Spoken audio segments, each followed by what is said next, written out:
Bonjour à tous. Du coup, je suis ravie d'être là aujourd'hui pour vous parler de vaccination. Alors, c'est vrai, quand Aurélien m'a demandé d'intervenir, je ne sais pas pourquoi, j'étais partie sur la neurologie au sens large parce que je fais beaucoup de CEP et de myasthénie. Mais du coup, j'ai trouvé la question beaucoup plus difficile, mais extrêmement intéressante. Du coup, le contexte général, on vient de vous en parler, les infections, en particulier les infections respiratoires, parce qu'on va parler de ce type de vaccination, représentent une cause majeure de morbimortalité. On a vu qu'il y a plus de comorbidité, une fragilité des patients avec handicap et puis éventuellement une dépendance aux aidants, c'est-à-dire une exposition potentiellement à un certain nombre d'agents infectieux et donc une nécessité, ou du moins un essai de prévenir au mieux. Alors, pour moi, c'est un véritable enjeu. Le pour, c'est que, comme on l'a dit, comorbidité, risque accru de formes graves. Le but de la vaccination, c'est réduire les hospitalisations et la morbimortalité, que les vaccinations doivent être normalement efficaces et que l'important, bien sûr, c'est de maintenir l'autonomie et on sait que des épisodes infectieux aigus peuvent justement l'entraver. La question, c'est est-ce qu'il y a des éléments qui pourraient faire que ça ne vaut pas le coup de vacciner?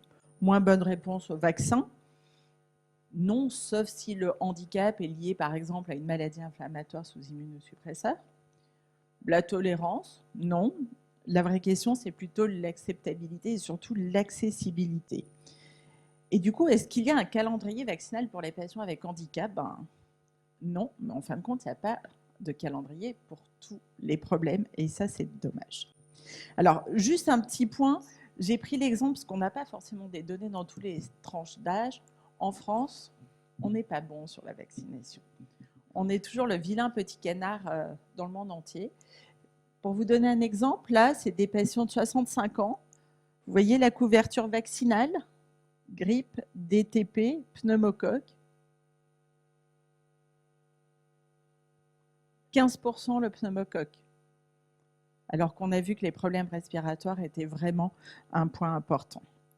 Alors le calendrier vaccinal français, chaque année, il est mis à jour avec des mises à jour qui sont souvent minimes, mais voilà, en avril-mai. Et il y a des recommandations qui sont en fonction de l'âge. Il y a des recommandations chez le sujet âgé, des recommandations sur certaines populations particulières, mais pas le handicap. La vraie question, et ce qui peut nous aider maintenant, c'est qui peut vacciner. Avant, vous savez, en gros, c'était les médecins au sens large. Alors depuis 2021-2022, il y a eu de nombreuses avancées et depuis août 2023, les infirmières de ville et les pharmaciens peuvent prescrire et administrer les vaccins. Alors on verra pas tous les vaccins, en tout cas c'est des vaccins chez les patients de plus de 11 ans. L'intérêt du pharmacien, c'est qu'à la fois il fait la prescription, il délivre et il administre, donc ça peut permettre, on l'espère, d'augmenter la couverture vaccinale. Et bien sûr, les médecins scolaires et médecins du travail peuvent le faire aussi. Alors voilà les vaccins qu'il est possible de réaliser. Donc vous voyez quand même la majorité des vaccins classiques. Juste un warning, c'est que chez les patients immunodéprimés, dont l'immunodépression peut être à l'origine de l'handicap, les vaccins vivants atténués doivent être faits sur prescription médicale. Donc là, le pharmacien ou l'infirmière ne peuvent pas le faire directement. Alors, on a un petit peu évoqué l'accès aux soins. Et donc, j'ai essayé de regarder l'accès aux soins par rapport à la vaccination. Alors, je n'ai pas trouvé grand-chose, mais cette étude d'handicap santé ménage qui a regardé l'accès aux soins sur 7 types de recours, donc les soins dentaires dont on parlait là, et l'accès à la vaccination. Ils avaient pris l'exemple de la vaccination hépatite B, avec tout ce que ça peut avoir comme discussion autour de la vaccination hépatite B par rapport à ce qui s'est passé il y a un certain nombre de dizaines d'années. De manière globale, il y a un accès réduit à tous les soins, sauf les soins ophtalmologiques pour les patients handicapés. Et quand on ajoute au handicap la précarité sociale, ça va être vraiment des freins cumulatifs à l'accès aux soins. Donc vraiment, il faut jouer sur l'accessibilité, il faut former les soignants et bien sûr lutter contre les inégalités. Alors les vaccins respiratoires, on va les voir un petit peu en détail. Donc, la vaccination coqueluche en France n'existe qu'avec diphtérie, tétanos, polio, donc c'est un combo. Le but de la vaccination, c'est protéger les sujets qui sont à risque de faire une forme grave. Et dans ces sujets-là, c'est entre autres les patients qui ont des pathologies respiratoires chroniques, les patients immunodéprimés et, je l'ai mis en rouge, les soignants. Le personnel de santé doit aussi participer à cette lutte anti-infectieuse en protégeant les patients. Donc, en gros, c'est une vaccination, c'est normalement 25, 45, 65 ans, sauf chez l'immunodéprimé, une sclérose en plaques avec un EDSS important en fauteuil roulant qui a reçu des anti-CD20, ça sera un DTP tous les 10 ans et pas tous les 20 ans. On rajoute ce qu'on appelle le CA, donc c'est le diminutif de coqueluche, pour les adultes de moins de 25 ans dont le dernier rappel date de plus de 5 ans, ou chez les adultes de plus de 25 ans dont le dernier rappel date de plus de 10 ans. Et bien sûr, pour les professionnels de santé, les rappels normalement prévus 25, 45, 65 doivent contenir la coqueluche. La vaccination pneumocoque, alors c'est une bactérie, alors il y a plein de sérotypes différents, qui est à l'origine de beaucoup de maladies. C'est le numéro 1 des agents infectieux des infections invasives de l'adulte. C'est le numéro 1 des pneumopathies bactériennes communautaires de l'adulte. Et c'est beaucoup d'hospitalisations chaque année. Et en gros, une durée d'11 jours d'hospitalisation. Quand on voit l'incidence des infections invasives à pneumocoque, donc c'est vrai que ça augmente avec l'âge, il n'y a pas de données précises avec le handicap, mais ce que l'on sait, c'est qu'aux âges extrêmes de la vie, ce risque est multiplié par 4, il est multiplié par 4 aussi en cas de pathologie chronique, et il est multiplié par beaucoup, beaucoup plus entre 25 et 50 chez les patients immunodéprimés. Alors si vous mélangez maladie chronique, immunodépression, vous imaginez que le risque est extrêmement élevé. Alors, il y a eu des recommandations à partir de 2023, parce qu'avant, on avait une stratégie avec un vaccin 13 valences, un vaccin 23 valences à 2 mois d'intervalle, un rappel à 5 ans.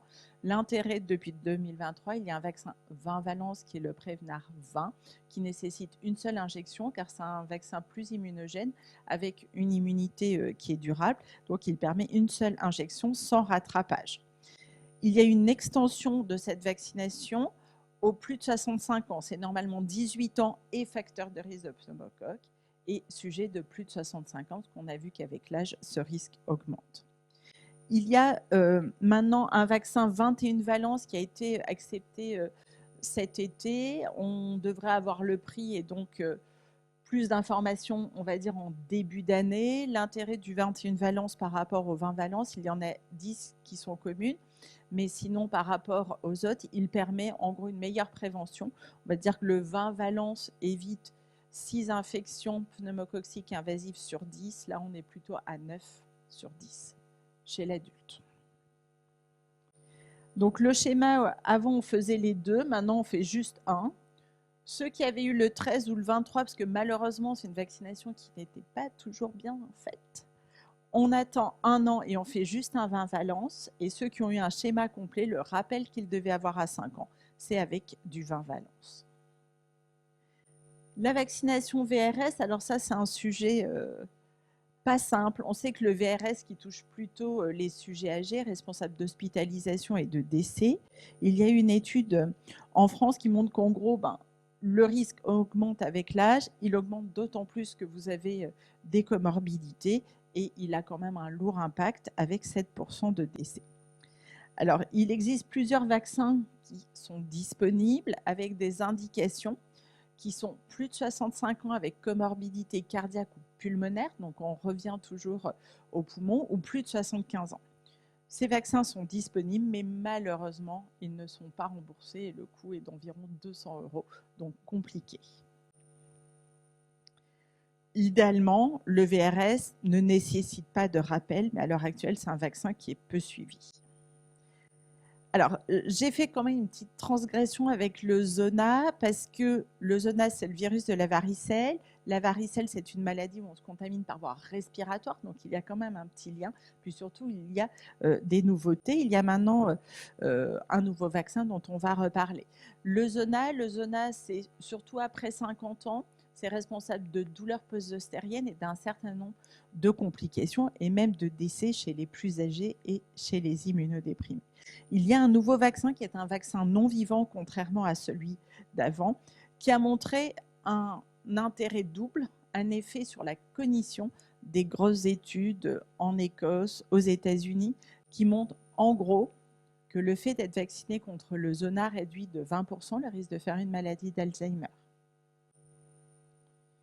Cet été, les cardiologues ont montré sur une grosse étude mondiale et une méta-analyse que la vaccination Zona réduisait de 18% le risque de faire un événement cardiovasculaire majeur, c'est-à-dire un AVC et un infarctus. Donc cette vaccination, les recommandations françaises, c'est plus de 65 ans ou à partir de 18 ans chez l'immunodéprimé. Donc, c'est 2 injections à 2 mois d'intervalle, pas de rappel, en tout cas défini à ce jour. On peut réduire à 1 mois, par exemple, chez un patient qui doit débuter un traitement immunosuppresseur rapidement, ou rattraper jusqu'à 6 mois si on a oublié une dose. Et c'est un vaccin que l'on peut faire avec le pneumocoque, diphtérie, tétanos, polio, grippe et Covid. L'important, c'est qu'on essaye de vendre un maximum de vaccins. On peut faire 3 à 4 vaccins le même jour sans souci. La vaccination grippe, vous savez qu'on est en pleine période grippe. Alors, la couverture vaccinale, la cible, ça serait 75%. Là, j'ai pris l'exemple des 65 ans. Vous voyez qu'en gros, moins de 65 ans, 25% de couverture vaccinale, 50% chez les plus de 65 ans. Quand on regarde en EHPAD ou en EHPH, vous voyez que la couverture vaccinale, 81% en EHPAD, 63% en EHPH. Moi, ce qui m'inquiète plus, c'est la couverture des professionnels dans ces structures. 19% en EHPAD, 13% en EHPH. Donc l'objectif, je vous ai dit, c'est 75% et on en est loin. À l'heure actuelle, les vaccins disponibles en France sont des vaccins trivalents. Et ce qui est intéressant, c'est que depuis cette année, il y a un vaccin qui est hautement dosé, qui présente une meilleure efficacité sur le nombre de grippes, le nombre d'hospitalisations et le nombre de décès pour les sujets âgés. Donc la campagne vaccinale a débuté, vous savez, le 15 octobre jusqu'à en gros fin janvier. Et au final, quand on regarde les patients avec un handicap, j'ai envie de les mettre dans la case des plus de 65 ans ou résidents, ou de toute façon, les patients comorbides vont avoir un intérêt à cette vaccination, donc il faut la proposer chaque année. Covid, c'est beaucoup plus compliqué. Alors la couverture vaccinale, si on se met directement dans des structures de soins, 61% en EHPAD, 48% en EHPH, et vous voyez chez les professionnels, 4%. Ça fait réfléchir. À l'heure actuelle, à la PHP, on a 17% de la couverture grippe chez les professionnels et je crois à 6 ou 7% pour le Covid. Donc, bon, c'est sûr que toute l'histoire du Covid ne nous a pas aidés. Autant la vaccination, au départ, on n'avait pas le choix. Maintenant, les gens ont le choix et elle est beaucoup plus difficile à vendre. Alors, bien sûr, il faut, on va dire, profiter de la vaccination grippe pour essayer de faire celle-là en même temps, mais c'est compliqué. La stratégie, c'est qu'une dose, donc c'est facile, il n'y a pas les rappels comme avant.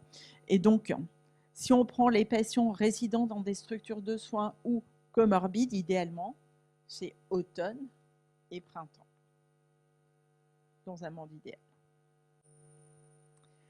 Là aussi, la campagne a débuté le 14 octobre, donc en même temps que la grippe. Et vous voyez, donc il y a les sujets âgés, les immunodéprimés, les résidents dans des établissements, les personnes à haut risque de formes graves, mais on a vu qu'il y a un certain nombre de nos patients ont des pathologies pulmonaires et donc sont exposés à un risque de faire une forme grave, et les personnes vivant dans l'entourage ou en contact régulier avec les immunodéprimés. Ce qui veut dire les soignants, mais aussi les aidants et les familles. C'est important de protéger au maximum.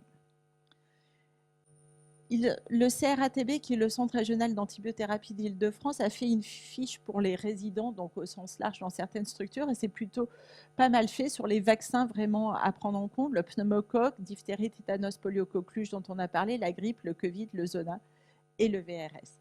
Donc c'est important de pouvoir vraiment essayer d'arriver à faire ça. L'important, c'est comment on organise en pratique. Donc, on a un petit peu évoqué l'accessibilité. Donc, il faut essayer de faire un point vaccinal lors du suivi médical. Donc, souvent, les patients n'ont pas leur carnet ou il est perdu, mais il faut essayer de remonter à la source. Bien sûr, d'informer le patient et de demander son consentement pour faire le vaccin, le sien ou son représentant légal. Essayer d'avoir vraiment une véritable coordination entre le médecin, les structures, les familles. Et puis, je vous ai montré que le pharmacien d'officine ou les infirmières de ville peuvent avoir un rôle important parce que l'infirmière peut se déplacer à domicile, donc permettre quand même la vaccination. Donc, il faut profiter de cela. Après, il y a la gestion des refus ou des hésitations. Donc, il faut jamais aller en face à face. Il faut avoir un dialogue bienveillant, pédagogique, expliquer l'intérêt. Avoir des supports d'information simplifiés, essayer d'impliquer l'entourage pour faire adhérer à la vaccination, même si ce n'est pas toujours simple. Donc pour moi, les vaccinations respiratoires sont essentielles chez les patients avec handicap. Pensez à l'entourage et aux aidants et aux soignants. Adapter la communication et la traçabilité et vraiment la coordination interdisciplinaire est indispensable. Donc c'est vraiment un levier de santé publique pour protéger les plus vulnérables et le rôle de soignant est central pour informer, convaincre, coordonner, mais aussi pour protéger les patients en se vaccinant. Merci. Un grand merci pour votre topo. Est-ce qu'il y a des questions dans la salle? Oui, moi j'ai des questions. Le temps que vous réfléchissez. Alors, moi j'ai des questions stratégiquement parlant, parce que je suis sur le versant du handicap neurologique en tant que pneumologue, et donc c'est des patients qui ont des insuffisances respiratoires, plus ou moins sévères, donc qui ne rentrent pas dans la case des plus de 65 ans, parce qu'on a pas mal de sujets jeunes de 20, 25, 35 ans. Donc il y a ceux qui ont un handicap neurologique sans aucune atteinte respiratoire. Après, il y a ceux qui ont un handicap neurologique avec une atteinte respiratoire sévère, donc je dirais quand on est au stade d'insuffisance respiratoire, que le patient a besoin d'une ventilation, ou qu'on est sur une atteinte significative des capacités de touffe, on a besoin d'une assistance mécanique. Là, il n'y a pas de question, je les vaccine, et même je prends, on va dire, un seuil qui est, je dirais, en dessous de 50%, je me pose de capacité vitale, je me pose trop de questions parce que je me dis, voilà, c'est une atteinte significative, ils sont à risque en cas d'infection respiratoire, de complications sévères, enfin de pâtir de ces infections. Et après, il y a ceux qui sont un petit peu atteints, mais pas trop atteints. Et comme il y a quand même pas mal de réticences en dessous de 50%, les insuffisances, je suis hyper motivée. Donc là, il n'y a aucun problème. Après, il y a ceux qui ont un petit peu d'atteinte respiratoire, mais pas beaucoup. Alors, je vous pose la question, mais je me doute bien qu'il n'y a pas de données, mais c'est sur l'attitude à avoir et le niveau de conviction qu'il faut engager vis-à-vis du patient par rapport aux vaccinations respiratoires. Et là, c'est vrai que je suis moins. Je ne sais pas si ma recommandation est la bonne, donc jusqu'à quel point j'essaie de leur proposer de se faire vacciner, mais est-ce que j'ai raison ou, Je pense que tu as totalement raison. Je pense qu'il faut essayer de proposer au maximum cette vaccination, qu'elle aura un bénéfice, parce qu'on peut ne pas avoir d'handicap et faire des infections invasives à pneumocoque. Donc, il faut essayer de protéger un maximum et d'essayer d'expliquer aux patients les risques si on fait cette maladie pour les faire adhérer. Et après, ce qu'on discutait un petit peu hier, c'est aussi ceux qui veulent bien la grippe, mais, enfin, ou pas la grippe, mais bien le Covid, mais peut-être le pneumocoque. Et ça, c'est assez compliqué aussi. Alors ça, c'est compliqué. Il faut essayer de leur exposer les risques. Au mieux les risques liés à la maladie. Moi, j'ai régulièrement là, les gens qui me disent que le Covid, non. Pneumocoque, zona, hépatite B, tout ça, ça passe. Le Covid, c'est plus compliqué. Après, il vaut mieux faire déjà tout le reste, même si on ne fait pas le Covid, que le patient se braque et qu'il ne fasse rien du tout. Oui. Ma question était celle-là. Moi, j'ai beaucoup de neuromusculaires dans mon centre. Et Covid, grippe, ça passe très bien. Pneumocoque aussi. Mais alors le Covid, j'y arrive pas. Et est-ce qu'il faut insister? Est-ce qu'il faut être plus punchy? Je ne sais pas. Alors, je pense que on peut toujours insister, mais quand les patients sont bloqués sur le Covid, c'est dur. Après, chez certains patients, moi j'insiste encore beaucoup chez les patients qui sont sous anti-CD20, parce qu'on sait qu'il y a des risques de faire des formes graves, par exemple sur des CEP ou des myasthénies, ils sont plus âgés, la fonction respiratoire, tout ça. Mais quand ça ne veut pas, je préfère faire au moins les autres vaccins. Moi, ce sont les plus jeunes, hein, ils ont rarement au-delà de 20 ans. Ouais, c'est vrai que c'est mieux, mais quand ils ne veulent pas, on est obligé de céder sur certaines choses pour qu'ils puissent faire les autres vaccinations. Et on va dire que les variants de Covid qui circulent actuellement sont moins méchants que le variant historique quand même. Il faut se rassurer. Tu avais une question, Julie? Ah, d'accord. Et du coup, moi, j'ai une autre question sur le VRS aussi.